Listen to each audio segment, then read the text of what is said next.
Good morning. We are very happy to talk to George Judge today. He has been at ARE for a long time. George, tell us exactly what year did you come to ARE? Oh, I came to ARE first in 1970 for a year, and then I came back several times in the 70s and early 80s, and finally arrived here on a permanent basis in August of 1986. Mm-hmm. Oh, wow. So and the rest is history. Yeah, let's go back in time a little bit. When did you decide after undergrads to go into academia? Was it immediately or? When I graduated from the University of Kentucky with a BS degree, it was pretty apparent to me that my intelligence level wasn't what I would like for it to be. And so I nosed around, and finally Iowa State University accepted me. And it was there that my really intellectual life began, because I found out what a university could be and should be. So when you went to Iowa State, did you know what field you wanted to do, or? Yes, I was interested in economics because as a child of the Depression, I was so much aware of the impacts that different things that Roosevelt was trying at that time to have on the economic situation.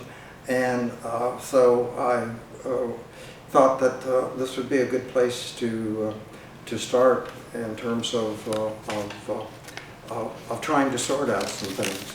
But when I went to Iowa State, I found some really great professors, and the greatest thing I found was that it was there that people were working on problems, and I was hooked. And every morning when I come in, I'm thinking now about a problem, and that's the thing that motivated me. Mm-hmm. So you spoke about professors at Iowa State. Can you tell us the most inspired teacher or professor you had? Well, I know there's many. All of them were really important to me at that time because I was starting so far behind.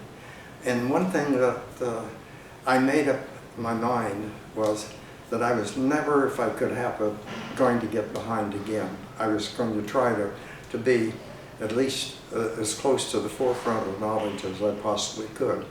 And so there were several persons there that were at the forefront of knowledge at that time, because this was in the 1940s, where there was just a deluge of new knowledge in the area of economics and econometrics.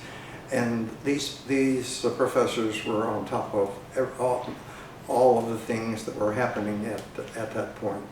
And the people I was so deficient in mathematics and statistics, and the people in the Department of Statistics were really instrumental.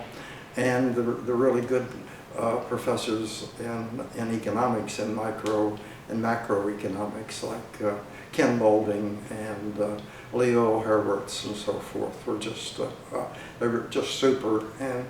And I was lucky. I've been lucky all the way along, but I was lucky that Leo Hurwitz took an interest in me, and he actually gave me a way of thinking about how to make use of economic theory, and how to integrate this into my research, mm-hmm. and integrate it with the other tools that were necessary. That sounds really fascinating. What are you working on now? What am I working on now? Well, it occurred to me that given the debacle in macroeconomics and our inability to think our way through some of the things that we should be doing in order to maybe make have made the transition over the last 5 or 6 years a little more happy for everyone. That if we're really going to be serious about understanding economic processes and systems, we're going to have to be able to try to understand the underlying dynamics, because economic systems are seldom, if ever, in equilibrium, and so they're in transition. And so this is one thing that I've been focusing on. And in general, I've been trying to develop an information theoretic way of thinking about information recovery in general, and information recovery in econometrics in particular. I've been looking back at some of the work in time series analysis and what this implies for new ways to think about the analysis of economic time series. And recently I've been interested in network theory, and this has manifested itself in terms of looking at network tomography.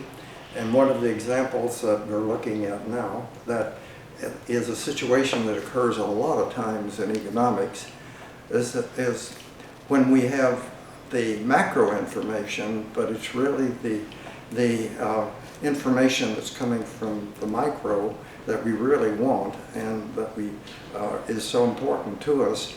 And so we've been working on a new way to formulate a problem when you have, say, in a traffic situation, origin and destinations, but you don't know the flows. So it's the internal flows that are so important in describing the system and learning about the system. And so that's a kind of an interesting problem I've been working on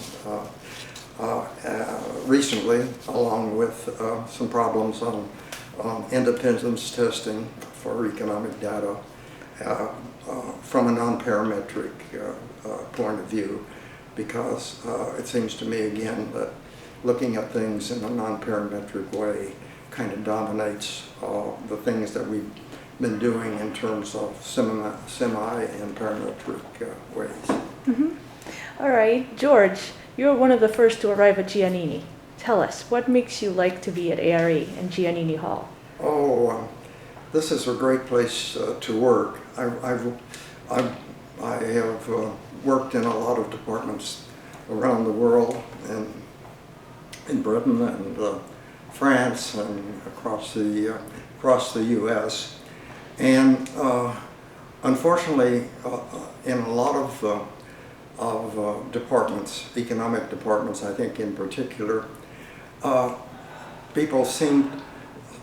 many of the people seem to be more interested in what their competitors are doing in the department rather than working on problems.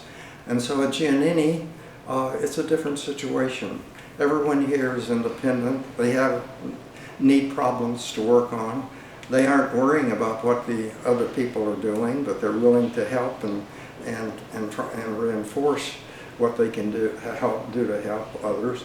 But each one has a program laid out and is pursuing it, and this is transmitted on to the graduate students, and this gives them, I think, the feeling that hey, I can, given that I have certain tools, I can hassle this and have a go at it. Thank you so much, George. And looking forward to continuing this series with another professor, and see you soon. Righto, bye-bye.